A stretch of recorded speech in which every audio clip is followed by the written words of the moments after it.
반갑습니다.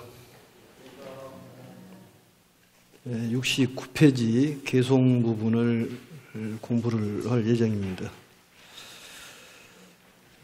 오늘은 믿음 또 천태지자대사의 58교에 대해서 좀 살펴볼 예정입니다.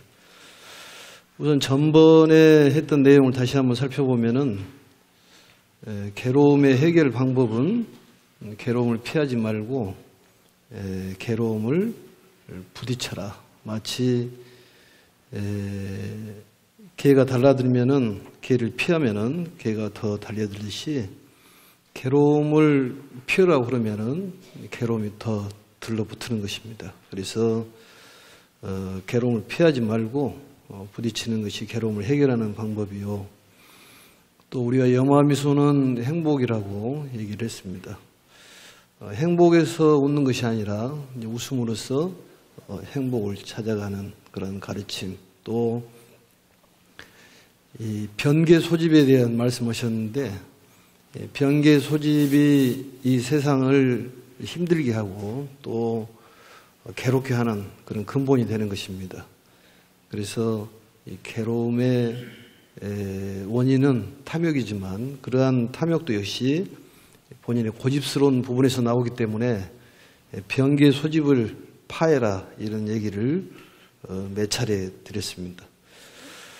그리고 이제 또 한 가지는 우리가 10여 시를 통해서 인연 가보에 대한 깨달음을 얻어서 우리가 모든 것을 수용해라. 지금 현재 내가 받는 것들은 전부 예전에 뿌렸던 씨앗이고 또 내가 그러한 것들을 키워왔던 것이기 때문에 어떠한 일이 있더라 하더라도 받아들여라, 이런 말씀을 드렸습니다. 그래서 이러한 10여 시의 가르침을 통해서 제법 실상의 도리를 깨달아서 인생의 올바른 인생관을 확립하고 행복한 삶을 찾아가기 위해서 우리가 공부한다, 이런 말씀을 드렸고, 또 우리가 이러한 이 법연을 맺음으로 인해서 우리의 삶이 달라지고 우리 지옥의 마음을 극락의 마음으로 바꾸고 더 나아가서는 성불의 길로 가는 그러한 부처님의 법연이 중요하다. 씨앗도 중요하지만은 연이라는 것은 참으로 중요하다. 어떤 연을 만나냐에 따라서 인생이 너무너무 달라질 수가 있습니다. 그래서 이러한 부처님의 연을 맺는 것은 대단히 중요한 일이고 또 우리가 삶을 윤택하게 만들어갈 수 있는 가르침이기 때문에 꼭 거기에 대한 기억을 하시라는 말씀을 드렸었습니다. 그리고 이제 오늘은 이 부처님의 가르침을 84,000의 가르침을 어떤 내용이라든지 방법 또 의미, 순서, 이러한 것들을 분류해 말씀한 것을 이 교상판석이라고 그렇게 말을 합니다. 이 교상판석이라는 것은 다른 말로 얘기하면 판석, 또 교판이라고 그렇게 얘기하는데, 예전에 중국의 남북주 시절에는 부처님의 말씀을 여러 각도로 분석을 했다고 그럽니다. 거기에서 이제 유명한 천태지자대사의 교판에 대한 것을 오늘 좀 알아보고, 또 이러한 오시 판석에 대해서 알아보는 일에서 부처님의 말씀을 더욱 정리가 되고 또 일목요연하니 이걸 나름대로의 정리를 할 수 있을 거라고 생각이 듭니다. 그래서 옷이라는 것이 있는데, 옷이라는 것은 부처님의 가르침을 5가지로 분류를 해서 해석하는 것을 옷이라고 얘기를 합니다. 때 시자를 쓰는데 때에 맞춰가지고 말씀은 이 내용을 이제 옷이라고 얘기를 하고, 또 팔교라는 것은 8가지의 가르침을 팔교라고 얘기합니다. 옷이라는 것은 첫 번째 우리가 잘 알고 있듯이 천태지자대사께서는 화엄시를 얘기를 하셨습니다. 화엄시를 37일 동안에 설으셨고 우리가 말하는 화엄경을 말씀하신 것이고, 두 번째로는 이제 노곤시라고 그래서, 노곤시란 말은 초전 법륜지 녹야원에서 설했던 그런 가르침, 12년 동안에 걸쳐가지고 설으셨는데 아함시라고도 얘기를 합니다. 아함경이 4아함이 있는데 증일아함, 그 다음에 중아함, 그 다음에 잡아함, 그 다음에 장아함, 이렇게 4가지 아함으로 구성이 되어 있습니다. 간략하게 말씀드리면은 증일아함경에서는 인천의 인과를 밝혀놓은 것이고, 두 번째 중아함경에서는 정멸의 깊은 뜻을 밝혀놓은 내용입니다. 세 번째로서는 잡아함경에서는 선정에 대한 것을 밝혀놓은 것이고, 그 다음에 장아함경에서는 외도를 파쳐가는 것을 밝혀놓은 그러한 내용입니다. 그리고 오시에서 세 번째는 우리가 잘 알고 있지만은 방등시라고 합니다. 방등시. 유마경이라든지 또 승만경이라든지 또 금강명경, 사익경, 또 능엄삼매경이 바로 방등시에 해당하고 8년 동안에 설으셨습니다. 또 네 번째는 이제 반야시. 반야시는 22년 동안에 걸쳐가지고 설으신 내용인데, 반야경이 전체적으로 반야시에 해당합니다. 마반야경이라든지 광찬 반야경, 또 금강 반야경, 대품 반야경이 반야시에 해당하고, 그 600부 반야, 대단히 광범위한 그런 내용을 갖고 있습니다. 이제 다섯 번째는 우리가 잘 알고 있는 법화열반시, 8년에 걸쳐가지고 설으셨습니다. 그래서 49년 여설법이라고 얘기를 하시는데, 이러한 부처님의 가르침을 분석을 해서 분류하는 것이 사실은 쉬운 일은 아닌데, 요즘에 법화경을 강의하면서 예전에 스님네들이 참으로 훌륭하셨구나, 사람으로 할 수 없는 일들을 많은 업적을 남기셨구나, 이런 생각을 해봅니다. 특히 천태지자대사 같은 경우는 천태지자대사의 3대부가 있는데, 법화현이라든지 또 문구라든지 또 마지간이 10곳이 이렇게 되어 있습니다. 그 내용을 보면은 참으로 상상을 못할 그런 분석을 해놓고 그런 주석을 해놓으셨는데, 이것은 하루아침에 이루어지는 일이 아니다는 생각이 들고, 또 이 후학들이 그런 내용을 가지고 공부할 수 있다는 건 참으로 우리가 복된 일이 아닌가, 이런 생각을 해봅니다. 그래서 이러한 5가지의 가르침을 오시라고 얘기하고, 또 다른 말로 하면 오미라고 얘기합니다. 오미라는 것은 5가지의 맛이라, 맛 중에서도 우유를 비유를 들어가지고 설명을 합니다. 우유가 5가지 맛이 있다고 그래요.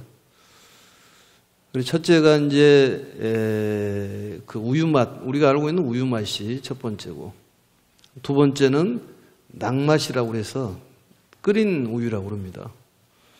또 세 번째는 생소 맛이라, 네 번째는 숙소 맛이다. 숙소 맛이 약간 숙성된 것을 얘기하는 것이니까 요즘에 야구르트 아니면 요플레 정도는 되지 않을까 이런 생각이 드는데, 요플레가 더 맛있는가요? 우유가 더 맛있는가요? 사람마다 식성이 다르니까 뭐가 맛있다고 얘기하기는 어렵지만, 우유도 여러 가지 맛을 낸다고 그럽니다. 그 다음 마지막에 제일 좋은 맛이 제호 맛이라고 해요. 우리가 지금 먹고 있는 맛인데, 치즈를 얘기하는데, 치즈가 우유 중에서는 최고 맛이라고 합니다. 경전을 5가지 맛에 비유를 해서 가장 맛있는 우유의 맛이 무슨 맛이요? 제호 맛. 그것을 법화경에 비유를 한 것입니다. 경전 중에서 우유로 비유한다면 최고의 맛이 제호 맛인데, 그걸 법화경에 비유를 해서 오미 또 오시 이렇게 설명을 합니다. 그렇게 봤을 때 우리가 참으로 얼마나 복이 많습니까? 그러니까 괴로움을 해결할 수 있는 방법은, 괴로운 일들을 괴로워지 않으면은 괴로움을 벗어날 수 있다고 그럽니다. 그러니까 괴로운 일을 많이 당하는데 우리는 그 괴로운 것을 내 마음대로 안 되면 괴로움인데 그 괴로움을 괴로워할 것이 아니라 그 괴로워하지 않고 즐거워한다든지 또 제일 좋은 것은 받아들이면 되는 것이고 모든 일을 내 업으로 생각하고 받아들이면은 세상 두려울 것도 없고 또 불안할 것도 없습니다. 그게 바로 수영이라고 여러 번 얘기를 했습니다. 그래서 이 10여시 설명을 하면서 우리의 삶을 다시 한번 생각해 보시면 참 좋겠다 이런 말씀을 드렸습니다. 그 다음에 이제 8교라는 것이 있는데 8가지의 가르침, 8가지의 가르침 중에서도 그 가르침의 방법이 있고 그러니까 어떻게 가르칠 것이냐 또 어떤 것을 가르칠 것이냐 이걸 8교라고 합니다. 그래서 이 가르침, 교육 방법이 4가지가 있는데 그것을 화의사교라고 그렇게 얘기합니다. 화의사교. 4가지의 교수법이에요. 이 교수법을 어떤 교수법을 택했느냐. 부처님께서는 맨 처음에 그 부처님께서 깨달은 바를 그대로 설명하고 어떤 가르침을 툭 던지는 그러한 가르침을 설하셨습니다. 우리 맨 처음에는 좀 어렵게 설명을 하십니다. 맨 처음에는 어렵게 얘기를 하고 그 다음에 쭉 풀어서 설명하는 그런 교수법을 택하셨는데 어떤 점진적인 것, 유인적인 것, 점차적인 단계를 밟지 않는 그러한 가르침을 뭐라고 얘기하냐면 동교라고 얘기합니다. 우리가 도노돈수, 도노점수 이러듯이 부처님의 그 깨달은 말을 그대로 툭 던지는 거예요.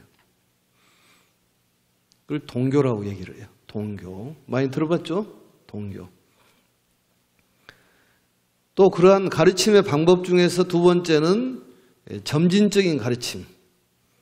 그러니까 점차적인 가르침. 적은 것부터 시작을 해가지고 큰 것으로 쭉 가르치는. 그러니까 어떤 내용을 연역적으로 쭉 풀어가지고 설명하는 그러한 가르침을 점교라고 얘기합니다. 점교. 점교. 한번 따라해보세요. 점교. 돈교.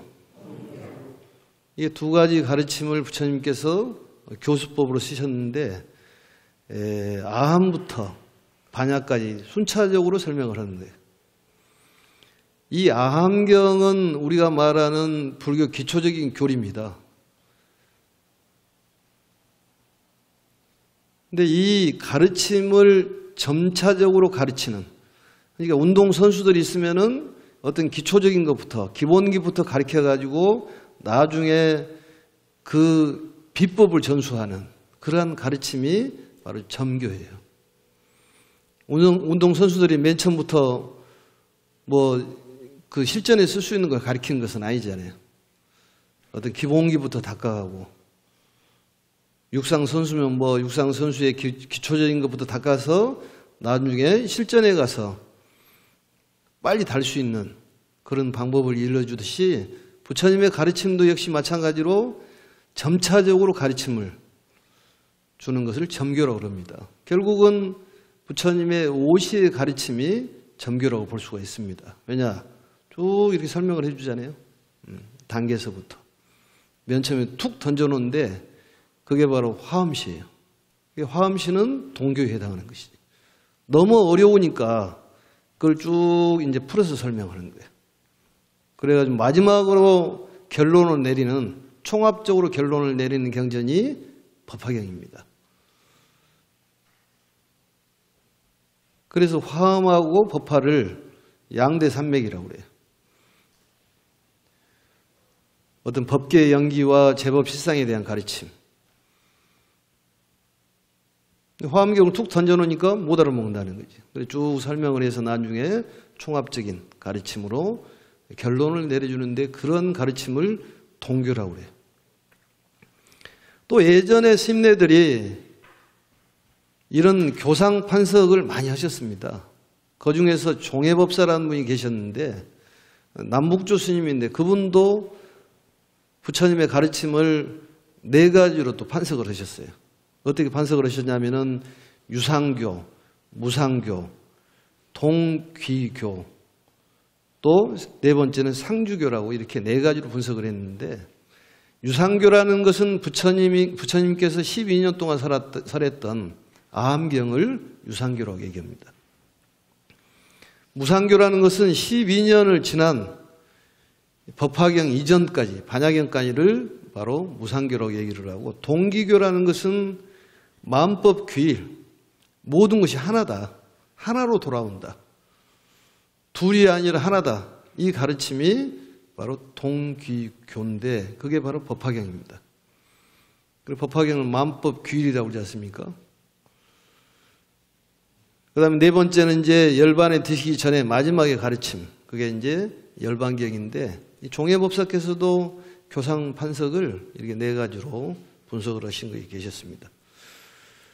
그 다음에 화의사교에서 3번째 가르침을 부정교라고 합니다. 한번 따라서 부정교. 4번째는 비밀교. 예. 부정교가 있고 비밀교가 있습니다. 비밀 부정교라고도 얘기를 하는데, 이건 2가지를 한 번에 설명을 하면은, 부처님께서 똑같은 말을 하는데 받아들일 때 일정하지 않게 받아들이는 것. 부정이란 말은 일정하지 않다는 거죠. 대단한 가르침이지. 똑같이 설명을 하는데 전부 달리 받아들이는 거예요. 어떤 사람은 이렇게 받아들이고 어떤 사람은 이렇게 받아들이고.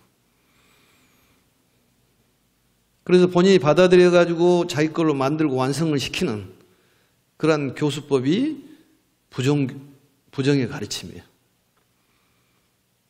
또 한 가지 비밀에 대한 가르침은 다르게 설명을 하는데 사람마다 각각 똑같이 받아들인다는 거죠. 근기에 맞춰가지고 다르게 설명을 해도 똑같이 받아들여요. 그래서 그 사람이 어떻게 받아들인지를 서로 간에 모르기 때문에 비밀교라고 얘기합니다. 밀교하고는 다릅니다. 그러니까 설명을 할 때 부처님 가르침을 똑같이 설명을 하는데 달리 받아들이고, 그리고 사람도 그렇잖아요. 똑같이 설명을 하는데 어떤 사람은 이렇게 받아들이고 어떤 사람은 이렇게 받아들이고, 달리 설명을 하는데도 또 똑같이 받아들이고. 그래서 그러한 교수법을 화의사교라고 얘기하는데, 바로 이 교수법이다. 가르침의 방법이 4가지가 있다. 그리고 이제 또 4가지는 뭐가 있느냐? 화법사교라고 얘기를 하는데, 화법사교. 이 법이라는 것은 부처님의 가르침입니다. 부처님의 가르침을 교서를 4가지 교리, 4가지 교리를 첫 번째는 장교라고 얘기합니다. 장교. 군대 장교가 아니라 부처님의 가르침을 장이라고 표현합니다. 그러니까 무엇을 어떻게 가르칠 것이냐, 어떤 것을 가르칠 것이냐, 그러니까 어떻게 가르칠 것이냐는 화의사교고, 어떤 것을 가르칠 것이냐, 이것은 화법사교라고 합니다. 어떤 것을 가르칠 것이냐, 이 사람한테 어떤 것을 가르칠 것이냐, 이 사람은 기도를 이런 걸 좋아하는데 이런 걸 가르칠 거냐, 저거를 가르칠 것이냐. 그래서 장교라는 것은 소승의 가르침을 통해서 무여열반에 들게 하는 가르침을 바로 장교라고 얘기합니다. 역시 이 불교의 초보자를 위한, 하근기를 위한 가르침입니다. 이건 전부 가르침은 근기에 맞춰서 가르침을 주시는 건데, 어떤 육도 윤회에 대한 가르침, 어떤 생로병사에 대한 가르침, 우리 생주이멸 성주 개공에 대한 가르침이 바로 장교, 삼장교라고도 얘기하는데, 이 삼장교의 가르침, 이 4가지를 줄여가지고 뭐라고 하냐면은 한번 따라 장통, 별원, 장통, 별원. 좀 생소할 거라고 생각을 합니다만, 그래도 일목요연하게 부처님의 84,000의 가르침을 정리해 본다고 생각하시고 용어를 좀 이해를 하시면 될 것 같아요. 장통, 별교. 장교가 있고 통교가 있고 별교가 있고 원교가 있다. 장교라는 것이 바로 학응기를 위한 가르침. 근기에 맞춰서 가르침을 주신다 그런 얘기입니다. 두 번째 이제 통교라는 것이 있는데 이 통교라는 것은 삼승의 공통적인 가르침입니다. 공통의 가르침입니다. 그런 얘기예요. 삼승이라는 건 뭐예요? 성문, 영각, 보살을 삼승이라고 그러는데 이 삼승의 가르침을 통교라고 그럽니다. 우리가 공통과목 있잖아요. 공통과목. 공통적으로 가르침을 주는 삼승의 가르침. 그 다음에 세 번째는 별교라고, 별교. 별교라는 것은 별도의 가르침, 어떤 특별한 가르침을 별교라고 합니다. 이 가르침은 오로지 보살들을 위한 가르침. 보살들을 위한 가르침인데 성문 영각은 완전히 무시하고 보살만 위한 가르침이 별교입니다. 경전으로 말씀드리면 화엄경에 해당하는 거죠. 그걸 별교라고 해요. 네 번째는 원교라는 가르침이 있는데 그 뜻을 보면은 원만하고 완전한 가르침을 바로 원교라고 그래요. 진리의 총합적인 가르침. 그것은 우리가 지금 공부하고 있는 법화경이 원교에 해당합니다. 장교, 통교, 별교, 원교. 그 다음에 돈교, 점교, 부정교, 그 다음에 뭐예요? 비밀교. 이 8가지의 가르침을 8교라고 얘기한다. 그러니까 어떻게 가르칠 것이냐, 또 어떤 것을 가르칠 것이냐. 이 2가지에 대한 가르침을 8교라고 얘기하고 또 시기에 맞춰서 어떤 시기에 어떤 얘기를 하셨다. 이것을 50이라고 얘기한다. 2가지를 합쳐서 58교라고 얘기를 한다. 이렇게 기억을 하시면 될 것 같습니다. 그래서 이 58교를 잘 기억해 두시면은 불교를 공부하는데 상당히 도움이 많이 될 걸로 생각합니다. 그러니까 뭐가 좀 불교에 대한 것이 보일 듯 말 듯. 우리가 변계 소집에 대한 얘기를 누차 했지 않습니까? 변계 소집을 파해라. 이 변계 소집이 나라를 병들게 하고 가족을 힘들게 하고 또 스스로를 힘들게 하고 그게 변계 소집이야.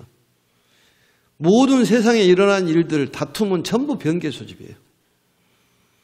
시골에서 할머니가 내려와가지고 서울역에서 탔는데 택시 요금이 10,000원이 나왔다는 거지. 그게 변계 소집이라니까. 나와서 보니까 서울 가면은 이 살아있는 사람 대낮에도 코를 베간다고 그러니까 정신을 차려야 되겠다. 해가지고 10,000원이 나와서 택시비를 주면서 8,000원을 주더라. 왜 그러냐니까 2,000원부터 시작한 줄 알았다 내가 진짜부터. 2,000원부터 시작을 했다는 거지. 요즘에는 3,000원이더라고 시작하는 것이. 옛날에는 2,000원부터 시작을 했어. 그러면 계산은 정확하지. 2,000원부터 시작했으니까 10,000원 나오니까 계산은 8,000원 주는 것이 맞지. 그러면 택시 기사가 할머니 10,000원이요. 10,000원 내놓으세요. 그럼 주겠어요 그게? 본인 생각은 8,000원인데. 그게 변계 소집이라니까. 변계 소집이야. 전부 자기만의 생각을 갖고 살아가는 거예요. 이 세상의 다툼은 전부 변계 소집입니다. 이게 그냥 일어나는 것이 아니라 어떤 인연에 의해서 일어난다고 했잖아요. 의탁에 의해서 일어나는 것이다. 그냥 화가 납니까? 그냥 나지는 않습니다. 이유가 있어.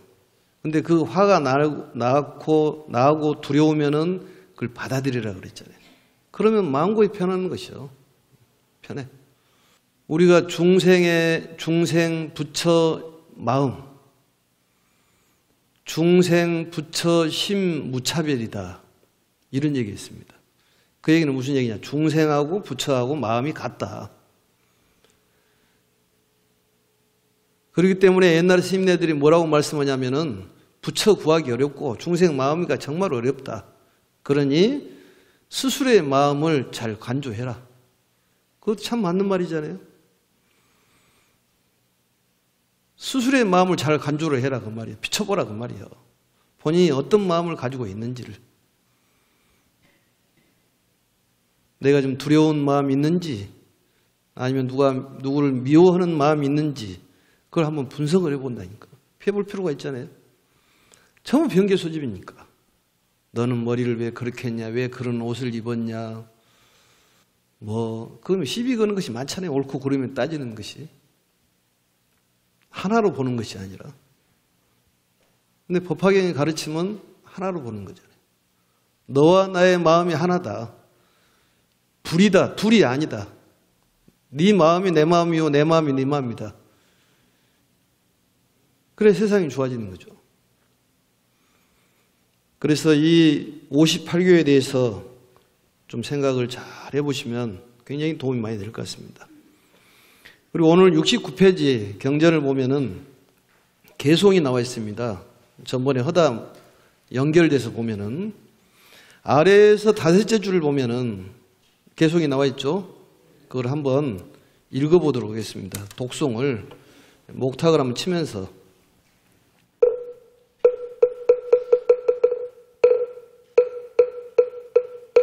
세상의 으뜸이신 부처님 헤아릴 수 없나니 모든 정신이다.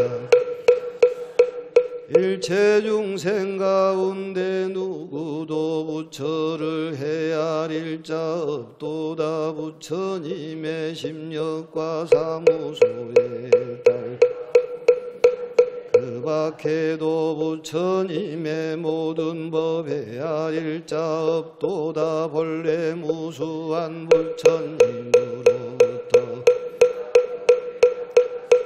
그 깊고 미묘한 법 보기도 알기도 어려운데 한량없는 억만급의 모든 도를 닦아왔고 도량 결과를 아는 이미다 알았도다. 이러한 큰 가보와 여러 가지 성품과 모해 시방세계 부처님들만이 그 일을 능히 알 수 있도다. 이 법은 보여줄 수 없고 언어의 길마저 능히 알 수가 없고 믿음에 이미 견고한 보살만은 예로다. 모든 부처님 제자들이 공양 올려 온갖 번뇌 다하여서 마지막 몸 받아서도 이와 같은 사람들로 감당할 길 이가 세간에 가득 차서 생각 모아 헤아려도 부처님 지혜 알 수 없고 사리불가 다른 모든 제자들도 시방세계 가득 차서 모두 함께 생각을 모아 헤아려 부처님 지혜는 역시 알 수가 없느니라. 삭지불의 날카로운 마지막 몸을 받은 자들이 시방세계 가득 차서 대숲같이 많다고 그들이 무량한 부처님 지혜 헤아려도 조금도 알 수 없느니라. 전불법 만나 무수한 부처님들께 모든 이치 통달하여 설법을 잘하는 보살들이 벼와 삼이나 대남 갈대같이 시방세계 가득하여 미묘한 지혜 한 마음으로 항하사 헤아려도 부처님 지혜할 수 없고 불태전의 항아사 같은 불태전 보살들이 일심으로 지혜할 수가 없느니라. 또 사리불에게 말하노니 번뇌 없고 무사이한 매우 깊고 미묘한 번뇌가 얻었으니 나만 이 모양을 알며 또한 시방 부처님들만이 알고 계시니라. 사리불아라라. 부처님 설하시는 법에 큰 믿음 일으켜야 세존 개선 방편의 법 설하신 후 오랜 뒤에 진실한 성문 대중과 영각승을 구하려는 자들이여 너희를 고통의 법삭에서 벗어나 열반을 부처님이 방편으로 삼승의 가르침을 보인 것으로 중생들이 곳곳마다 벗어나게 하려 한 것이니라.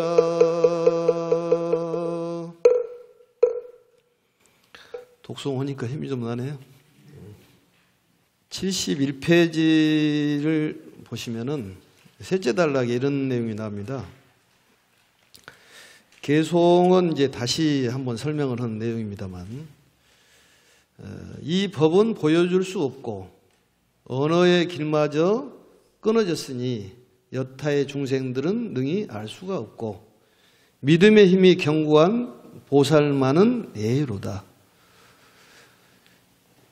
믿음의 힘이 견고한 보살만은 예의로 한다, 그런 얘기죠. 믿음이 있는 보살만이 능히 알 수가 있다. 믿음이 굉장히 중요하다는 말씀을 여기서 강조를 하셨고, 75페이지를 보시면은 둘째 단락에 보시면은 사리부라 알아라 부처님 말씀 틀림없도다. 부처님 설하시는 법에 큰 믿음 일으켜야 세존께서는 방편의 법 설하신 후 오랜 뒤에 진실한 법을 설하느니라. 그러니까 믿음이 뒷받침돼야지만이 그 다음에 진실한 법을 설해 주겠다, 이렇게 말씀하신 것입니다. 그래서 믿음과 어떤 이해, 이걸 신해라고 얘기하는데, 이해는 있고 믿음이 없는 것을 유해무신이라고 얘기를 합니다. 유해무신, 있을 유, 알해. 부처님의 가르침은 잘 이해를 하는데 믿음이 없다, 이런 신도들이 있습니다, 불자들이. 또 두 번째로서는 유신무예다. 믿음은 있는데 부처님의 가르침은 잘 모른다는 거예요. 중요한 것은 두 번째, 믿음은 있고 이해가 없더라 하더라도 신심이 있으면 성불을 한다는 거예요. 믿음이 그만큼 중요하다는 얘기입니다. 이 84,000의 가르침, 오늘 얘기했던 58교에 대한 가르침, 이 가르침을 믿으면은 불가사의한 일이 일어난다. 이 불가사의한 말은 결정적이지 않다, 결정되지 않다, 그 얘기입니다. 우리 사회에서는 대기만성이라고 얘기하는데, 대기만성이란 말은 결정되어 있지가 않다. 어떻게 될 줄을 모른다는 것이죠. 뭐가 어떻게 될 줄을 모르는 것이 불가사의한 마음이에요. 언어로도 표현할 수가 없고 글로도 설명할 수가 없고 행할 수도 이룰 수도 없는 것이 불가사의한다는 거죠. 그게 믿음이라는 거예요. 믿음은 우리에게 불가사의한 일을 가져다 주는 것이다. 그래서 믿음을 우리가 새 알에 비유를 합니다. 그 새 알이 어떤 극락조라고 하면, 극락조의 알이 맨 처음에는 그 알 속에가 뭐가 들었나요? 물이잖아요, 물. 물인데 그 어미가 품어주면은 그 속에서, 알 속에서 다리가 나오고 깃털이 나오고 또 주둥이가 나오고 눈이 나오고, 그래서 알에서 깨어가지고 하늘을 나는다는 거지, 새가. 아무것도 없는 그 알 속에서 어미가 품어주니까 날개를 달고 하늘을 날아가듯이 믿음이 그렇다는 거예요. 믿음을 가지면은 부처님께서 우리를 품어주면은 우리는 날개가 나와가지고 해탈의 날개가 나와가지고 하늘을 날 수가 있다니까요. 자유의 날개를 펼 수가 있습니다. 마치 애벌레가 꼬치 속에 들어있다가 그 꼬치에서 나와가지고 하늘을 날아가잖아요. 그걸 보고 소동파가 우화등선이라고 그래서 신선이 하늘을 나는 것 같다. 그러니까 믿음이 그만큼 중요하다는 거예요.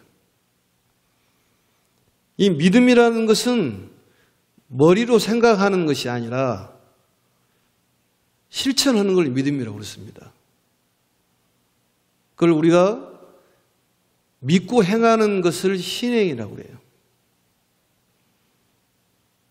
다른 말로 얘기하면은 신의 행증을 신행이라고 그럽니다. 신행. 믿고 행해라. 믿음이 그만큼 중요하다니까. 어떤 일을 하더라도 우리는 믿음을 가져야 돼요.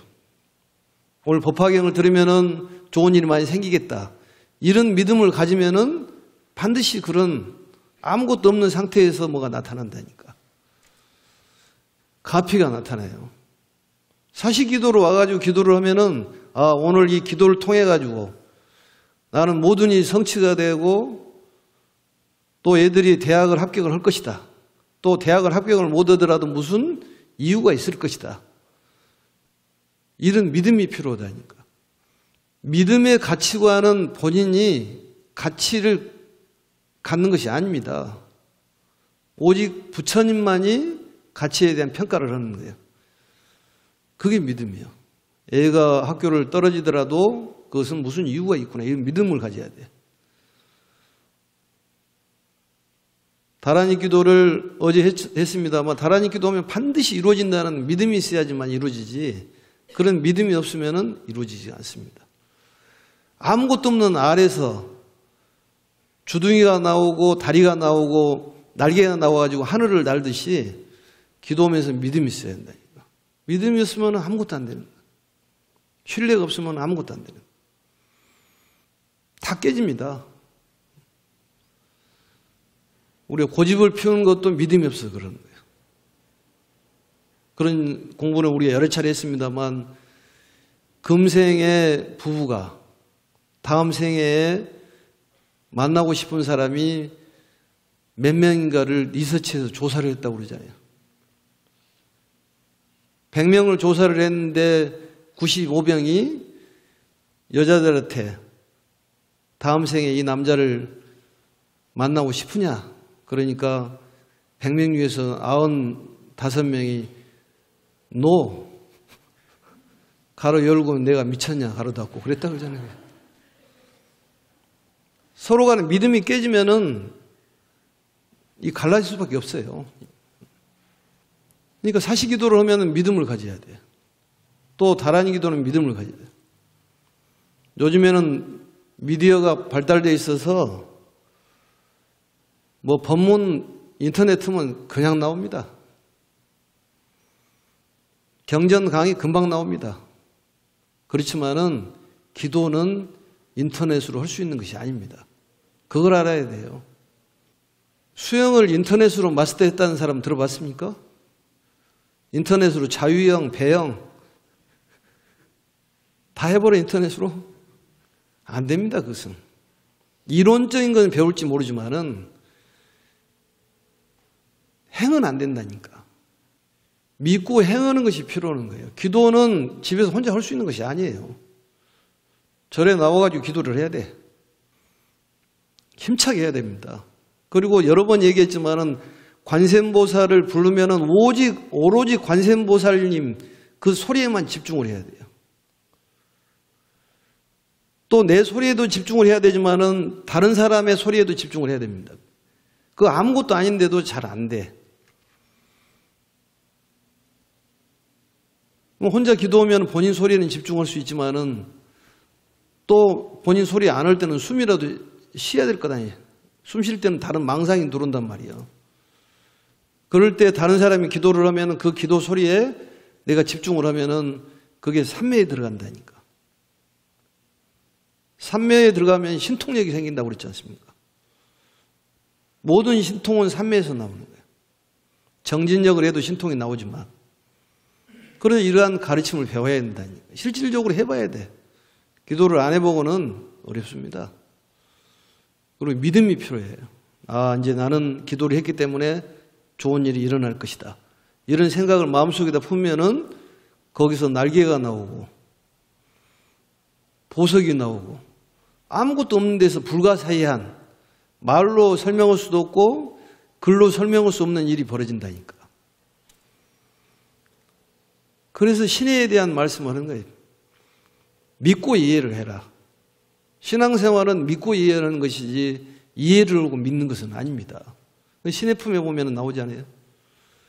그 궁자라는 거지, 아들이 있는데 아버지는 알아보고 아들은 못 알아보고, 아버지가 알아봐서 데려오려니까 내가 끌려가면 죽을지도 모른다. 그게 변개 소집이야. 난 죽을지도 모른다. 아버지는 그 애를 데리고 오기 위해서 갔는데 아들은 내가 죽을지도 몰라. 그럼 기절해버리잖아요. 왜냐하면 아버지에 대한 믿음이 부족하기 때문에 그러는 거예요. 부처님은 모든 걸 우리에게 필요한 걸 주신다고 생각을 해야 됩니다. 믿음이 필요해. 그러니까 모든 가르침을 우리는 믿어야 된다니까. 우리 초발심 자격문에도 단위금구 성언연전 막순용류 망설이란 말이 나오잖아요. 다만 부처님 말씀만 의지하고 다른 사람들의 말이라든지 외도의 말에 끄달려가지 말으라는 거예요. 사람들이 자꾸 흔들리는데 그러지 말으라는 거예요. 오직 부처님을 믿으면 끝까지 믿어야지. 그러니까 이리 흔들리고 저리 흔들리는 거예요. 신도들도 마찬가지입니다. 뭐가 있을까 끼우끼우 하잖아요. 그런 신도를 날라다닌다고 그래가지고 날라리 신도라고 그럽니다. 날라다닌다고 그래서. 금방 불이 붙었다 금방 꺼지는 것은 나이롱 신도라고 그래. 그러지 말고 굳건한 마음을 먹고 한번 믿으면 끝까지 믿으면은 뭐가 되는 것이지. 됩니다. 무조건 되게 돼 있습니다. 그래서 이 개송에 대한 믿음에 대한 얘기를 말씀을 드렸고, 우리 영락경의 현성 명작품에도 10가지 믿음에서 대해서 나오는데 그것은 나중에 더 설명을 드리도록 하겠습니다. 오늘은 여기까지 해서 마치고, 날씨가 많이 추워졌는데 건강 조심하시고, 또 기도를 할 때는 항상 이루어진다는 믿음, 또 내 생각을 좀 깨야 됩니다. 내 생각을 깨고, 또 어떤 상황이 됐더라 하더라도 받아들이는 자세. 이리 흔들리고 저리 흔들리지 말고 한번 미루고 나가면은 초지르고 안 하면은 반드시 이루어지게 되어 있습니다. 우리 생각이 많기 때문에 흔들리는 거예요. 어디 가면 뭐가 있을까? 여기보다 뭐가 더 나은 데가 있겠지. 이런 생각하지 말고 한번 우리가 믿고 나가면은 뭔가 될 걸로 생각을 합니다. 수고하셨습니다. 마치겠습니다.